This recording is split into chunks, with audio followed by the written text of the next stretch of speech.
9월 12일 토요일 새벽 예배, 하나님께서 오늘 저희에게 주시는 말씀은 창세기 43장 16절부터 마지막 절 34절까지의 말씀입니다. 창세기 43장 16절부터 34절까지의 말씀, 드라마 바이블로 함께 들으시고 보시겠습니다. 요셉은 베냐민이 그들과 함께 있음을 보고 자기의 청지기에게 이르되, 이 사람들을 집으로 인도해 드리고 짐승을 잡고 준비하라. 이 사람들이 정오에 나와 함께 먹을 것이니라. 청지기가 요셉의 명대로 하여 그 사람들을 요셉의 집으로 인도하니,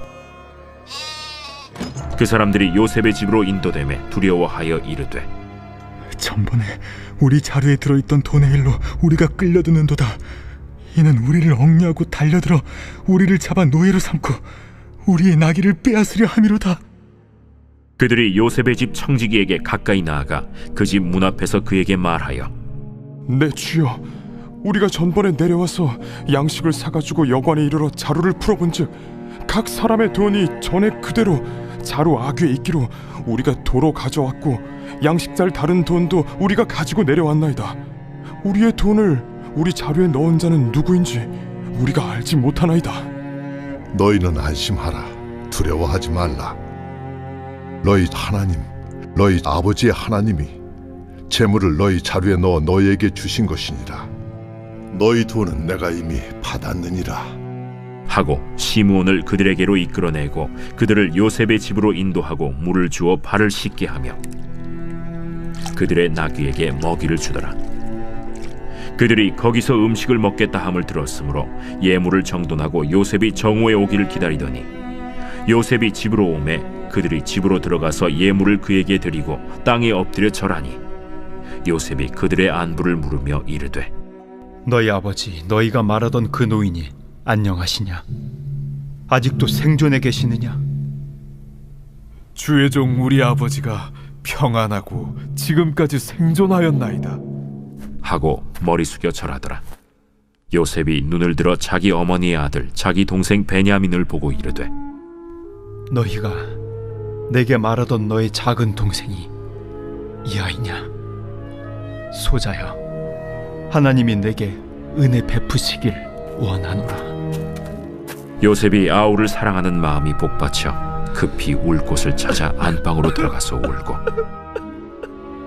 얼굴을 씻고 나와서 그 정을 억제하고 음식을 차리라 하매 그들이 요셉에게 따로 차리고 그 형제들에게 따로 차리고 그와 함께 먹는 애굽 사람에게도 따로 차리니 애굽 사람은 히브리 사람과 같이 먹으면 부정을 입음이었더라. 그들이 요셉 앞에 앉되 그들의 나이에 따라 앉히게 되니 그들이 서로 이상히 여겼더라. 요셉이 자기 음식을 그들에게 주되 베냐민에게는 다른 사람보다 5배나 주매 그들이 마시며 요셉과 함께 즐거워하였더라.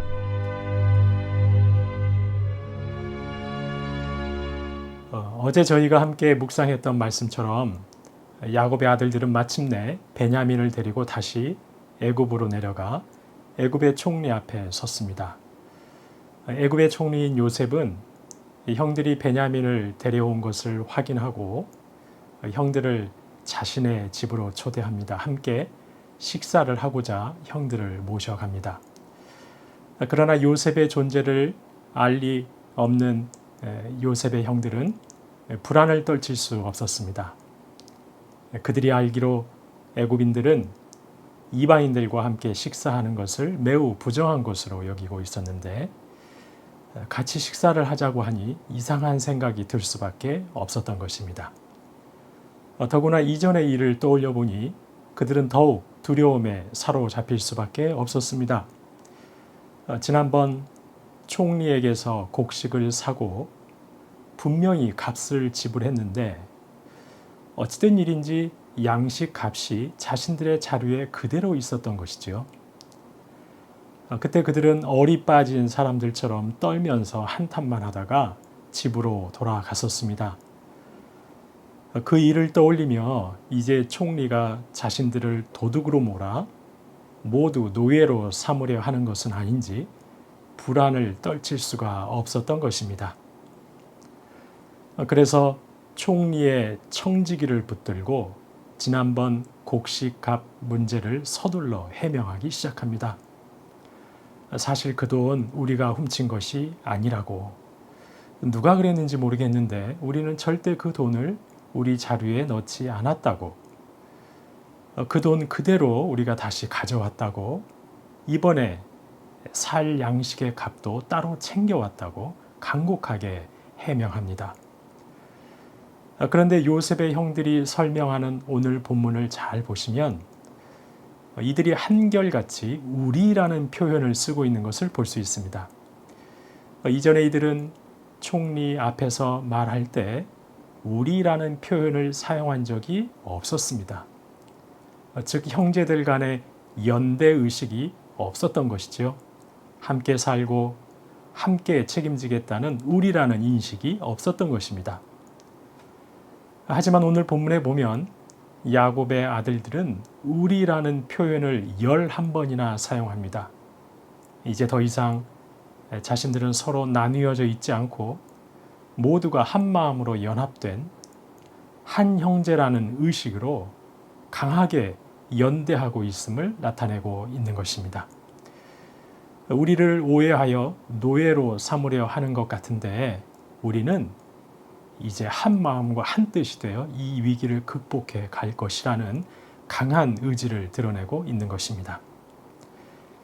야곱의 아들들은 하나가 되어서 행여 총리가 품고 있을 오해도 풀고 볼모로 잡혀있는 시므온도 되찾고 베냐민도 빼앗기지 않고 양식을 구하여 아버지에게로 돌아가려 하고 있는 것입니다. 더 이상 따로따로가 아니고 이제는 하나였던 것입니다. 성도님 여러분, 오늘 본문이 보여주고 있는 야곱 아들들의 바로 이 연대의식, 하나됨을 통해 비로소 하나님께서는 12지파를 이뤄가시기 시작하실 것입니다. 이스라엘이라는 하나님의 백성들을 세워가시게 될 것입니다. 사실 창세기에 있는 야곱의 이야기, 야곱 인생의 주제는 한마디로 이스라엘 12아들의 형성이라고 할 수 있습니다. 야곱이 12아들을 낳고 그 아들들이 번성하여 12지파를 이루고 그 지파를 기둥으로 거대한 이스라엘이라는 민족을 이루게 되는 것이지요. 야곱 인생의 주제는 바로 이 12아들, 12지파의 형성이라고 할 수 있는 것입니다. 그런데 이 12형제가 서로 분열하고 다투게 된다면 이들은 결코 이스라엘이라는 한 민족으로 성장해 갈 수 없을 것입니다. 야곱의 12아들들은 서로 하나 되어야 했던 것입니다. 그러나 저희가 익히 알듯이 그들은 그동안 전혀 그렇지 못했습니다. 오랜 세월 미움과 시기로 갈등하고 분열하였습니다. 그런데 오늘 본문에서 이제 비로소 그들은 하나됨의 연합을 시작합니다. 그래서 창세기에 기록된 야곱의 생애의 주제가 이스라엘 12아들의 형성이라고 한다면 창세기에 기록된 요셉의 생애와 이야기의 주제는 12형제의 연합이라고 할 수 있는 것입니다. 요셉을 시기했던 형제들, 서로 하나 되지 못했던 요셉의 형들, 그러나 이제 요셉의 생애를 통해 그들은 한 형제로 결속하고 연합을 이뤄내게 되는 것입니다. 오늘 본문 그들이 우리라는 표현을 반복하는 것에서 그 출발점을 발견할 수 있는 것이죠. 사실 교회도 마찬가지이죠. 아무리 성도들이 한 곳에 모여서 예배드리고 있다손 치더라도 모인 성도들의 마음이 이리저리 나뉘어져 있다면 주님께서 어떻게 그 공동체를 통해 역사하실 수 있겠습니까? 어떻게 하나님 나라를 이루어갈 수 있겠습니까? 교회는 무엇보다 우리는 주 안에서 하나라는 연대의식이 있어야 합니다. 주 안에서 함께 일하고 함께 어려움을 이겨나가고 함께 책임지겠다는 태도가 필요한 것입니다. 그런데 요셉의 형들이 이렇게 우리라는 하나됨의 의식을 갖기 시작했지만 이들이 온전히 하나 되기 위해 무엇보다 중요한 것은 바로 요셉의 형들과 요셉과의 화해였습니다.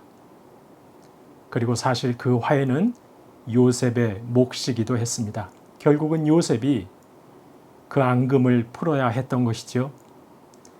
그런데 오늘 본문을 보니까 요셉이 형들을 보고 어떻게 하고 있습니까? 그렇습니다. 요셉이 먼저 형들을 사랑으로 품어주고 있습니다. 과거 요셉의 형들은 요셉을 구덩이에 던져놓고 그들끼리 둘러앉아 음식을 먹었던 자들입니다. 얼마나 냉정한 자들이었는지 모릅니다. 그리고 마침 지나가는 상인에게 팔아버렸습니다. 그 일은 요셉의 마음에 두고두고 큰 상처와 원망으로 남았습니다. 그런데 그럼에도 요셉은 이제 그런 형들에게 오찬을 대접합니다. 그 큰 상처를 준 형들에게 거대한 성대한 음식을 대접하며 함께 식사합니다. 요셉의 마음에는 원망이나 복수가 아니라 그들을 향한 용서와 사랑의 마음이 지배하기 시작했던 것입니다. 그리고 요셉의 사랑으로 형제들이 하나가 될 때 이들은 마침내 온전한 하나님의 백성 이스라엘 민족을 이루게 될 것입니다. 그 민족을 통해 하나님 나라가 임하게 될 것이고 그 민족을 통해 온 인류를 구원하시는 예수 그리스도가 오게 되는 역사까지 이어지게 될 것입니다. 성도님 여러분, 베드로전서 4장 8절은 말씀합니다. 무엇보다도 뜨겁게 서로 사랑할지니 사랑은 허다한 죄를 덮느니라. 요셉이 형들을 사랑하게 되었을 때 형들의 허물을 덮었습니다. 그들은 비로소 하나 될 수 있었습니다. 그들은 비로소 아브라함과 이삭과 야곱의 하나님이 그들을 부르신 목적, 바로 복의 통로로 설 수 있게 된 것입니다. 가정과 교회도 마찬가지일 것입니다. 주님 안에서 하나 되었다는 연대의식, 그리고 서로가 너나 할 것 없이 서로의 허물을 덮어주는 사랑의 마음으로 대할 때 비로소 저희의 가정과 교회는 주님의 사랑이 넘치게 될 것입니다. 주님께서 복음을 흘러보내는 복의 통로로서 그 가정과 교회를 들어 사용하실 것입니다. 그런 가정과 교회를 통해 쓸쓸하고 막막한 세상을 하나님의 따스한 마음이 넘치는 하나님 나라로 변화시켜 가실 것입니다. 저와 여러분이 그리고 광주 새순교회가 바로 이런 가정과 교회 이루어 가실 수 있기를 주님의 이름으로 축원합니다. 주신 말씀 기억하며 기도하겠습니다. 하나님, 새순의 모든 성도님들이 주님 안에서 한 가정으로 한 교회로 불러주셨다는 하나됨을 잊지 않게 하옵소서. 서로의 허물을 덮어주는 사랑의 마음으로 대하여 주님의 사랑이 넘치는 가정과 교회 되게 하옵소서. 복의 통로로 세상을 섬기는 가정과 교회 되게 하옵소서. 주신 말씀 기억하며 기도하겠습니다.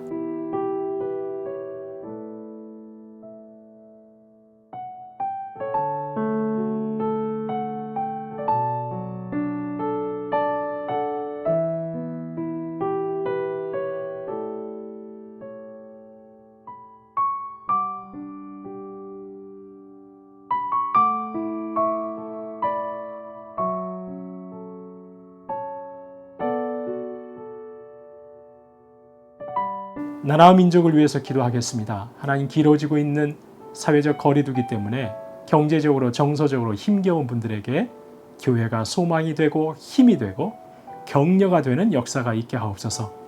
하나님이 세우신 위정자들과 공직자들이 하나님을 두려워하게 하시고 맡겨진 일들을 성실하고 사심없이 감당하여 하나님의 사랑과 공의가 넘치는 이 나라 되게 하옵소서. 나라와 민족을 위하여서 기도하겠습니다.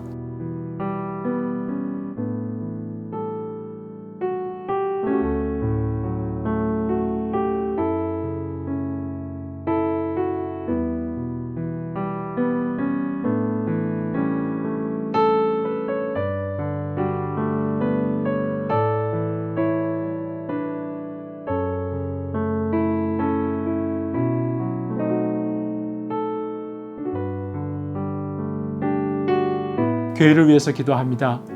연기된 공동의회가 순적하게 이루어질 수 있도록 주님께서 모든 환경과 일정을 주장하여 주옵소서. 끝까지 하나님의 선하신 뜻만이 이루어지는 청빙 과정이 되게 하옵소서. 취업과 진학을 위해 쓰는 가장들과 자녀들을 선한 길로 인도하여 주옵소서. 간절하게 문제 해결을 놓고 기도하는 가정들마다 하나님의 응답으로 함께 하옵소서. 교회를 위해서 함께 기도하겠습니다.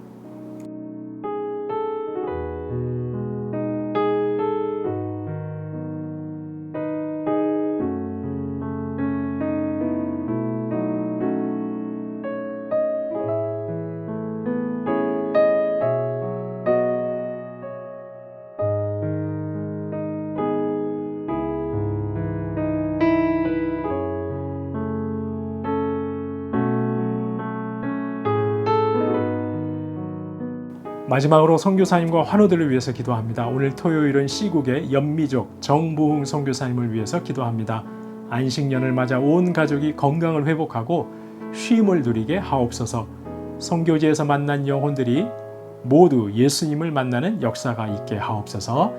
환우들을 위해서 기도하겠습니다. 김인혜 집사님, 김영자 권사님, 김기석 집사님, 김찬준 집사님, 정순금 권사님, 김봉남 권사님, 국양순 권사님, 정임 집사님, 조금열 집사님, 그리고 김경화 집사님의 친정 아버님의 회복을 위해서 저희가 함께 기도하도록 하겠습니다.